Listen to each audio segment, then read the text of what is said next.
Hi friends, welcome to mom's kitchen. నేను ఈ సమ్మర్లో మా అమ్మ వాళ్ళ ఇంటికి వెళ్ళాను.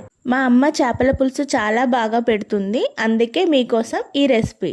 ముందుగా ఆనియన్స్ని ముక్కలుగా కట్ చేసుకొని ఒక మూకుట్లో వేసుకొని వేయించి తీసి పేస్ట్లా చేసి పక్కన పెట్టుకోవాలి.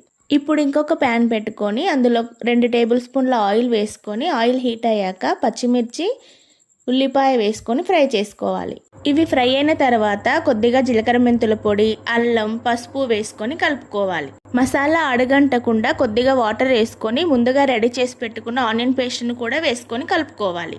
ఇందులోనే 2 టేబుల్ స్పూన్ల కారం కూడా వేసుకొని ముందుగా కడుక్కొని పెట్టుకున్న చేప ముక్కల్ని కూడా వేసుకొని కలుపుకొని మూత పెట్టి ఒక 2 నిమిషాలు మగ్గించుకోవాలి. చేపలు కొద్దిగా ఫ్రై అయిన తర్వాత కొద్దిగా కొత్తిమీర, ఉప్పు, చింతపులుసు వేసుకొని ఇంకొక 5-10 నిమిషాలు ఉడికించుకోవాలి.